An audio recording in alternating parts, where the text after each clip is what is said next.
Russians don't like to let these anniversaries go by without marking them by killing some more people. And they certainly don't like the idea of a Biden visit to Kyiv to go in some way unanswered.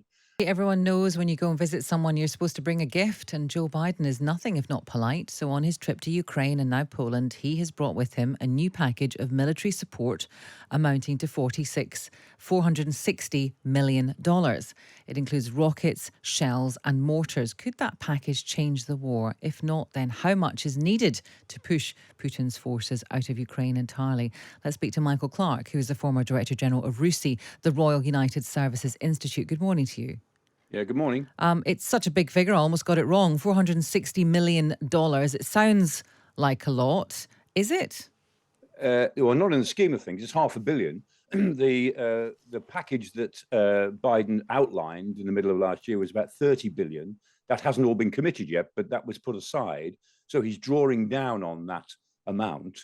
And a lot of people are throwing figures around this week because of the anniversary week, having a look at how much the war has cost. It's still very little compared to what the Gulf War cost in 1991, for instance, which was a similar sort of situation morally and in military terms. So we're nowhere near the cost that we committed 30 years ago to the 1991 war. But these costs are high, undoubtedly, and they will go on.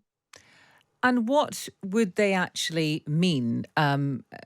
Depending on what goes where, when, what might it mean in terms of its impact on the war? Well, the Ukrainians need something between $5 and $9 billion every month just to keep going as a government, just to keep functioning. And that's been going in. The EU is way behind in its disbursements. They've only dispersed about half what they have committed. That's not, in a way, not so serious when it comes to sheer cash, because the Ukrainians know the money is on the way. They can always find some credit somewhere, given that the money is committed and at some point will arrive. It's a problem. The bigger issue is weapons. And the amount of money being spent on weapons, of course, is very great, particularly by the United States. And, those weapons, you can't have weapons on credit. I mean, the weapons are either there or they're not. They're either available to use or they're not.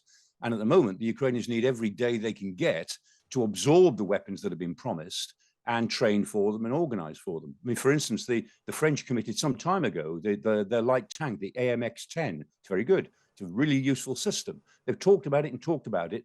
The Ukrainians will get the first AMXs this coming weekend after about 2 months of talking and discussing and so on. It takes time, and the Ukrainians don't have a whole lot of time. What's your feeling about Vladimir Putin and what he might say today? Well, I suspect we'll hear much more of the same, in which he will argue that this is a defensive war for the very preservation of Russia. I mean, this has gone from being a special military operation to rid Ukraine of this Nazi government of drug takers. That's the way it started a year ago.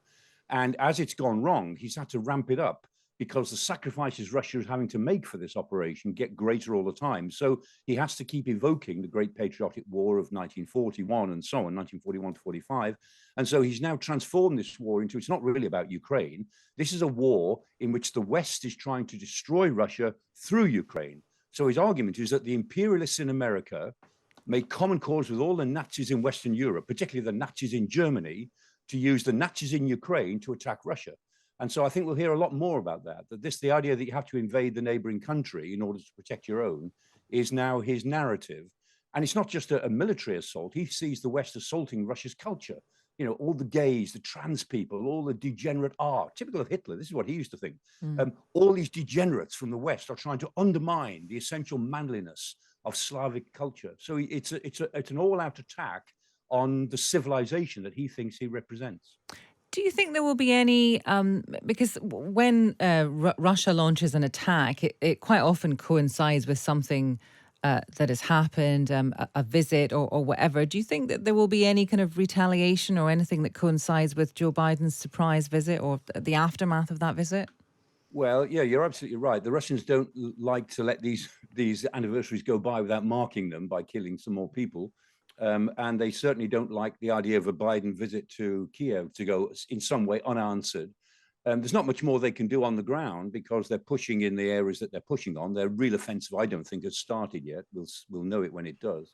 But what I suspect they will do, and I'm guessing here, is that they'll go in for the 15th grand attack on Ukrainian population, civilian infrastructure. There's been 14 big waves where they've employed more than 100 missiles and drones to try to take out the electricity grid of Ukraine. We've seen that 14 times now. And it usually takes them about 10 days to 2 weeks to get one of these attacks ready. You can't just order it up and have it ready within hours.